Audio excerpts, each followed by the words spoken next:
Өткен жиындағы уақыттың тардығынан қырғыз тіліне болған елдің арасында талқудан кейін көптеген сын пікірлер айтылды. Уақыттар болчу.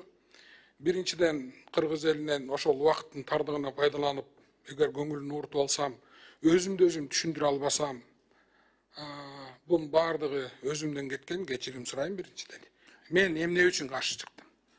Биринчиден, эгер бул мыйзам азыркы түрүндө кабыл алса, жогорку кеңештин депутаттарын албаганда жогорку кеңештин аппараты, прокурорлор жана тергөөчүлөр, министрлер, аткаруу бийлик органдарынын жетекчилери, Конституциялык сот жана соттор, Улуттук банк, укук коргоо, МВД, ГКМБ, адвокаттар, нотариустар деги эле мамлекеттик башкаруу системасынын бардыгы кабинет министринин чечимдерин билген деңгээлде болуш керек болчу. Бул эмне дегендик? Бул С1 дегендик. С1ди баары өтө албайт. Даяр эмеспиз. 50%-нен көбү бере албайт бул экзаменди. Мен ыр жазган, поэзия жазган адам катары, кыргыз тилин ташып жүргөн адам катары мен араң өткөм С1ден. Ошон үчүн мамлекеттик органда бул жагынан хаос жаралышы мүмкүн болчу. Кадрлардын баары кетет, ошо жакта иштеп жүргөн. Көбү бере албайт. Биз ушуну айтканбыз. Анан бизди душман кылып, мандатын алгыла, өлтүргүлө, кыйгыла, кескиле деп көп окуган эмес. Мен терең түшүнүп атам, кыргыз тили бизге керек. Биз ошол кыргыз тилин өнүктүрүшүбүз керек. Эми биз кыргыз тил комиссиясы менен Чолпон Алиевна өкмөт менен иштеп, биз 2 сунуш бердик, 6 сунуш бердик. Ошонун ичинен эң негизгиси депутаттар кыргыз тилин билиш керекпи дегенге кабинет министрликтин чечимдеринин деңгээлинде кыргыз тилин деген ал деңгээлде эч ким биле албайт деп атабыз. Кээ бир гана мындай Кыргызстан жарымы гана билбесе, даже кашкасы биле албайт. Ошон үчүн кыргыз тилин билген деген сунушту киргиздик биз.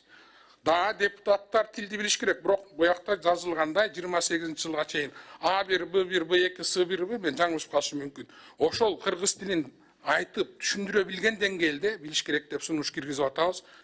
Экинчиси, биз мектептерде жанакы айып пулду да алып салдык Чолпон Алиевна. Биз дедик ки, жеке жарандарга жана 5000 көргөзгүчтү салбайлы, 17 көргөзгүчтү салбайлы. Эми сиздерге сунуш кылып атабыз да алып салдык эмес, кечирим сурайм. Сиздер колдоп берсеңиздер, палата колдоп берсе, кичине сунуш да болчу.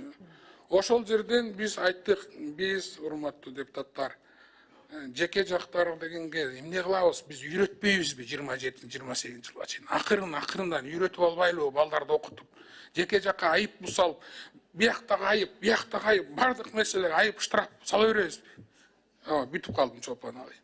Ошон үчүн ошону алып салдык дагы силерге сунуш берип атабыз. 170 көргөзгүчтү жеке жактар эмес, юридикалык жактарга калтырып эле биринчи эскертүү берет. Андан кийин бир жылдан кийин эгер ошол неме болбосо, ишке ашпаса, анда ошону кайра Кудай буйруса, анда айыппул салынат деп өкмөт менен тил комиссиясы менен биз сунуш алып келип атабыз. Урматтуу депутаттар, колдоп берип койсоңуздар, дагы бир жолу айтып атабыз. Биз кыргыз тилинин душманы эмеспиз. Кыргыз тили өнүгүшү керек.